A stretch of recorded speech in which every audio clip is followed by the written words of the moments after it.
मान्यता है कि जो व्यक्ति गुरुवार के दिन व्रत रखता है और बृहस्पति देव का नाम सच्चे मन से जपता है, उसके जीवन में धन, बुद्धि और बहुत सारे सुख हमेशा बने रहते हैं। आज की व्रत कथा में छिपा है श्रद्धा, आशीर्वाद और जीवन बदल देने वाली सीख का अद्भुत संगम। आइए शुरू करते हैं गुरुवार व्रत कथा। भारतवर्ष में एक प्रतापी और दानी राजा राज्य करता था। वो हमेशा गरीबों और ब्राह्मणों की सहायता करता रहता था, लेकिन उसकी ये बात उसकी रानी को बिल्कुल भी अच्छी नहीं लगती थी। वो ना ही गरीबों को दान देती, ना ही भगवान की पूजा करती और राजा को भी दान देने से मना किया करती थी। एक दिन राजा शिकार खेलने के लिए जंगल में गए हुए थे, तो रानी महल में अकेली थी। उसी समय बृहस्पति देव साधु वेश में राजा के महल में भिक्षा के लिए गए और भिक्षा मांगी। रानी ने भिक्षा देने से इनकार कर दिया और कहा, हे साधु महाराज, मैं तो दान पुण्य से तंग आ गई हूँ। मेरा पति सारा धन लुटाते रहता है। मेरी इच्छा है कि हमारा सारा धन नष्ट हो जाए,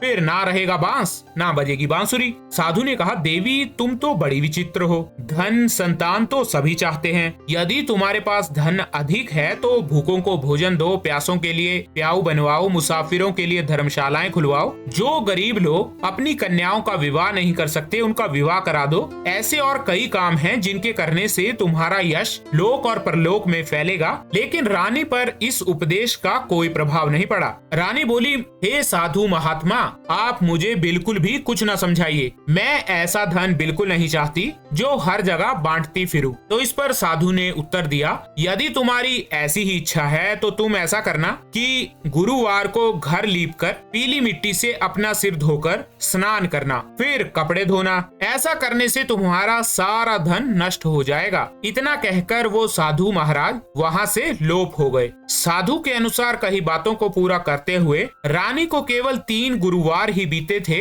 कि उसकी समस्त धन संपत्ति नष्ट हो गई। भोजन के लिए राजा का परिवार तरसने लगा। तब एक दिन राजा ने रानी से बोला कि हे रानी, तुम यहीं रहो, मैं दूसरे देश को जाता हूँ क्योंकि यहाँ पर सभी लोग मुझे जानते हैं, इसीलिए मैं कोई भी छोटा कार्य नहीं कर सकता। ऐसा कहकर राजा परदेश चला गया। वहाँ वो जंगल से लकड़ी काट कर लाता और शहर में बेचता। इस तरह वो अपना जीवन गुजारने लगा। इधर राजा के प्रदेश जाते ही रानी और उसकी दासी दुखी रहने लगी। एक बार जब रानी और दासी को 7 दिन तक बिना भोजन के रहना पड़ा, तो रानी ने अपनी दासी से कहा, हे दासी, पास ही के नगर में मेरी बहन रहती है, वो बड़ी धनवान है, तू उसके पास जा और कुछ खाने के लिए ले आ, ताकि थोड़ी बहुत गुजर बसर तो हो जाए। दासी रानी की बहन के पास गई। उस दिन गुरुवार था और रानी की बहन उस समय गुरुवार व्रत की कथा सुन रही थी। दासी ने रानी की बहन को अपनी रानी का संदेश दिया, लेकिन रानी की बहन ने कोई उत्तर नहीं दिया। जब दासी को रानी की बहन से कोई उत्तर नहीं मिला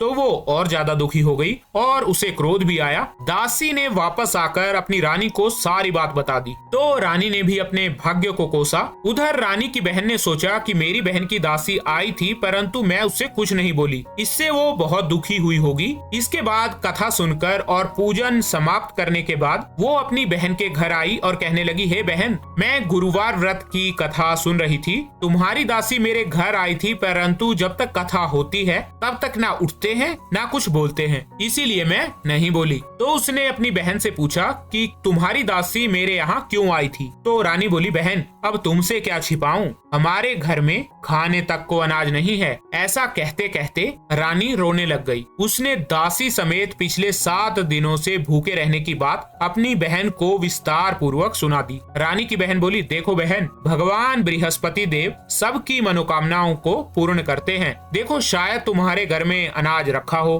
पहले तो रानी को विश्वास नहीं हुआ, पर बहन के बार बार आग्रह करने पर उसने अपनी दासी को अंदर भेजा तो उसे सचमुच अनाज से भरा एक घड़ा मिल गया। ये देखकर दासी को बड़ी हैरानी हुई, तो दासी रानी से कहने लगी, हे रानी, जब हमको भोजन नहीं मिलता तो हम व्रत तो वैसे भी करते हैं, इसीलिए क्यों ना इनसे व्रत और कथा की विधि पूछ ली जाए ताकि हम भी व्रत कर सके। तब रानी ने अपनी बहन से बृहस्पतिवार व्रत के बारे में पूछा। उसकी बहन ने बताया, बृहस्पतिवार के व्रत में चने की दाल और मुनक्का से विष्णु भगवान का केले की जड़ में पूजन करें तथा दीपक जलाएं, व्रत कथा सुने और पीला भोजन भोजन ही करें। इससे बृहस्पति देव प्रसन्न होते हैं। व्रत और पूजन विधि बताकर रानी की बहन अपने घर को लौट गई। 7 दिन के बाद जब गुरुवार आया तो रानी और दासी ने व्रत रखा। घुड़साल में जाकर चना और गुड़ लेकर आ गई। फिर उसके बाद उन्होंने भगवान विष्णु का पूजन किया।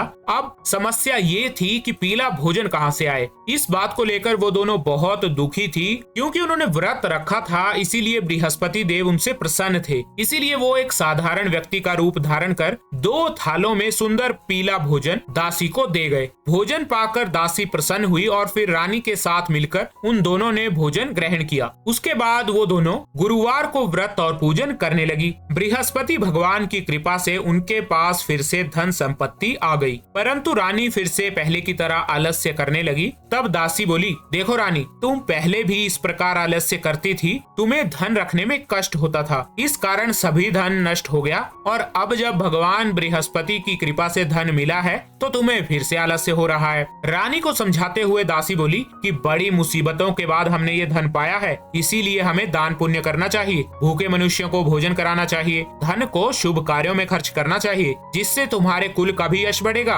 और पितृ भी प्रसन्न होंगे। दासी की बात मानकर रानी अपना धन शुभ कार्यों में खर्च करने लगी, जिससे पूरे नगर में उसका यश फैलने लगा। एक दिन राजा दुखी होकर जंगल में एक पेड़ के नीचे आसन जमाकर बैठ गया। वो अपनी दशा को याद करके व्याकुल होने लगा। उस दिन बृहस्पतिवार था। एकाएक उसने देखा कि निर्जन वन में एक साधु प्रकट हुए। उस वेश में स्वयं बृहस्पति देव आए थे। वो राजा के सामने आकर बोले, हे लकड़हारे, इस सुनसान जंगल में तू चिंता मगन क्यों बैठा है? लकड़हारे ने दोनों हाथ जोड़कर प्रणाम किया और उत्तर दिया, महात्मा जी, आप सब कुछ जानते हैं, मैं क्या कहूँ। ये कहकर रोने लगा और साधु को अपनी आत्मकथा सुनाई। तो इस पर महात्मा जी ने कहा, तुम्हारी स्त्री ने बृहस्पति के दिन बृहस्पति भगवान का निरादर किया है, जिसके कारण रुष्ट होकर उन्होंने तुम्हारी ये दशा कर दी है। अब तुम चिंता को दूर करके मेरे कहने पर चलो तो तुम्हारे सारे कष्ट दूर हो जाएंगे और भगवान पहले से भी अधिक संपत्ति तुम्हें दे देंगे। तुम बृहस्पति के दिन कथा किया करो। 2 पैसे के चने मुनक्का लाकर उसका प्रसाद बनाओ और शुद्ध जल से लोटे में शक्कर मिलाकर अमृत तैयार करो।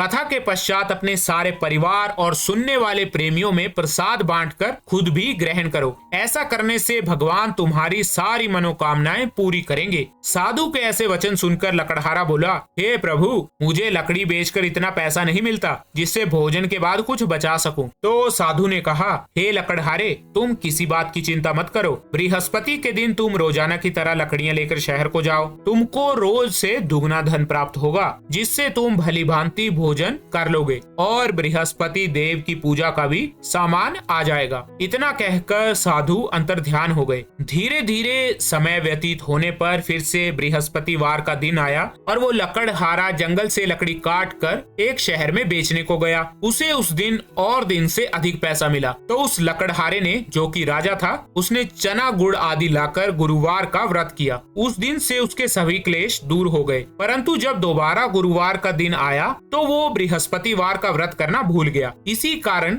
बृहस्पति भगवान उससे नाराज हो गए। उस दिन उस नगर के राजा ने बहुत बड़े यज्ञ का आयोजन किया था और शहर में ये घोषणा करा दी थी कि कोई भी मनुष्य अपने घर में भोजन ना बनाए, ना आग जलाए। नगर के सारे लोग मेरे यहाँ भोजन करने आएंगे। इस आज्ञा को जो कोई ना मानेगा उसे फांसी की सजा दी जाएगी। ऐसी घोषणा संपूर्ण नगर में करवा दी गई थी। इसीलिए राजा की आज्ञा अनुसार शहर के सभी लोग भोजन करने आए। लेकिन लकड़हारा, जो कि राजा था, कुछ देर से पहुंचा, इसीलिए राजा उसको अपने साथ घर ले गया और वहां ले जाकर भोजन कराने लगा। जिस समय वो लकड़हारा राजा के महल में भोजन कर रहा था, उसी समय रानी की दृष्टि उस खूंटी पर पड़ी जिस पर उसका हार लटका हुआ था। वो वहां पर उसे दिखाई नहीं दिया। तो रानी ने निश्चय किया कि मेरा हार जरूर इस लकड़हारे ने चुरा लिया है। उसी समय उसने सिपाहियों को बुलाकर उसको कारागार में डलवा दिया। जब लकड़हारा कारागार में पड़ा हुआ था तो बहुत दुखी मन से वो विचार करने लगा कि ना जाने कौन से पूर्व जन्म के कर्म से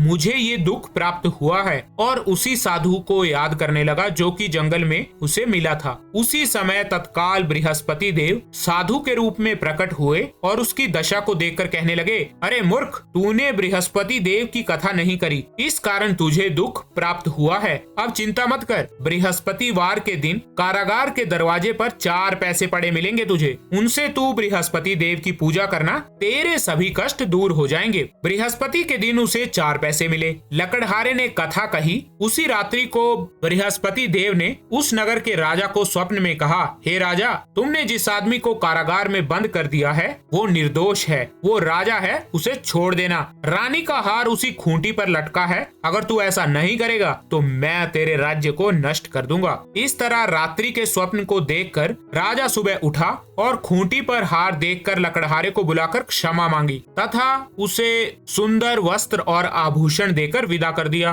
बृहस्पति देव की आज्ञा अनुसार लकड़हारा अपने नगर को चल दिया। राजा जब अपने नगर के निकट पहुंचा तो उसे बड़ा आश्चर्य हुआ। नगर में पहले से अधिक बाग, तालाब, कुएं तथा बहुत सी धर्मशाला बनी हुई थी। राजा ने पूछा, ये किसका बाग और धर्मशाला है? तब नगर के सब लोग कहने लगे कि ये सब रानी और उसकी दासी ने बनवाया है। तो राजा को बहुत आश्चर्य हुआ, लेकिन उससे भी ज्यादा उसे गुस्सा आया। जब रानी ने ये खबर सुनी कि राजा आ रहे हैं तो उन्होंने अपनी दासी से कहा, हे दासी, देख, राजा हमको कितनी बुरी हालत में छोड़ गए थे, हमारी ऐसी हालत देखकर वो लौट ना जाएं, इसीलिए तू दरवाजे पर खड़ी हो जा। आज्ञा अनुसार दासी दरवाजे पर खड़ी हो गई। राजा आए तो उन्हें अपने साथ ले आई। तब राजा ने क्रोध करके अपनी रानी से पूछा कि ये धन तुम्हें कैसे प्राप्त हुआ है? तब उन्होंने कहा, हमें ये सब धन बृहस्पति देव के इस व्रत के प्रभाव से प्राप्त हुआ है। ये सब सुनने के बाद राजा ने ये निश्चय किया कि 7 रोज बाद तो सभी बृहस्पति देव का पूजन करते हैं, परंतु मैं हर रोज दिन में 3 बार कहानी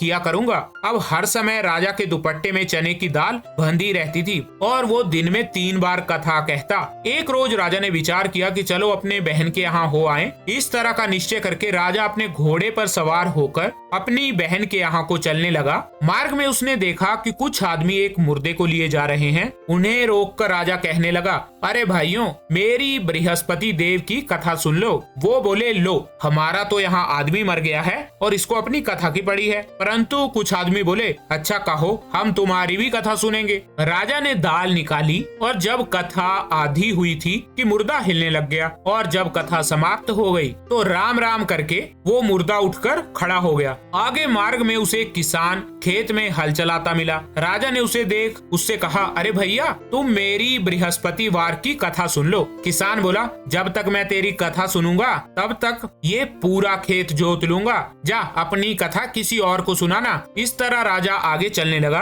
राजा के हटते ही बैल एकदम से जमीन पर गिर गए और किसान के पेट में भी बड़ी जोर का दर्द होने लग गया। उसी समय उसकी माँ उसके लिए खेत में रोटी लेकर आई। जब उसने ये सब देखा तो अपने पुत्र से उसने सारा हाल पूछा और बेटे ने भी सब कुछ बता दिया। तो बुढ़िया दौड़ी दौड़ी उस घुड़सवार के पास गई और उससे बोली, मैं तेरी कथा सुनूंगी, तू अपनी कथा मेरे खेत में चलकर सुनाना। राजा ने बुढ़िया के खेत में जाकर सारी कथा सुनाई, जिसके सुनते ही वो बैल उठ खड़े हुए और किसान का पेट का दर्द भी बंद हो गया। उसके बाद ऐसे ही चलते चलते राजा अपनी बहन के घर पहुंचा। बहन ने भाई की खूब खातिरदारी की। दूसरे दिन सुबह जब राजा जगा तो वो देखने लगा कि सब लोग भोजन कर रहे हैं। तो इस पर राजा ने अपनी बहन से कहा, यहाँ पर कोई ऐसा है जिसने भोजन नहीं किया है, जो मेरी बृहस्पतिवार की कथा सुन ले। तो बहन बोली, हे भैया, ये देश ऐसा ही है, यहाँ पर लोग पहले भोजन करते हैं, बाद में अन्य काम करते हैं, लेकिन अगर कोई पड़ोस में होगा तो मैं देख के आती हूँ। वो ऐसा कहकर देखने के लिए चली गई, परंतु उसे कोई ऐसा व्यक्ति नहीं मिला जिसने भोजन ना किया हो। इसीलिए वो एक कुम्हार के घर गई जिसका लड़का बीमार था। उससे मालूम हुआ कि उनके यहाँ 3 रोज से किसी ने भी भोजन नहीं किया है। रानी ने अपने भाई की कथा सुनने के लिए कुम्हार से कहा। वो तैयार भी हो गया। राजा ने जाकर बृहस्पतिवार की कथा वहाँ जाकर कही, जिसको सुनकर उनका लड़का ठीक हो गया। अब तो हर जगह राजा की प्रशंसा होने लगी। एक रोज राजा ने अपनी बहन से कहा, हे बहन, हम अपने घर को जाएंगे, तुम भी मेरे साथ चलने के लिए तैयार हो जाओ। राजा की बहन ने अपनी सास से जाने की आज्ञा मांगी। सास ने कहा, हाँ चली जा, परंतु अपने लड़के को साथ लेकर मत जाना, क्योंकि तेरे भाई के कोई औलाद नहीं है। इसके बाद बहन ने अपने भाई से कहा, हे भैया, मैं तो चलूंगी तुम्हारे साथ, परंतु मेरा बेटा नहीं जाएगा। अपनी बहन की ऐसी बात सुनकर राजा को बड़ा दुख हुआ, तो बड़े दुखी मन से ही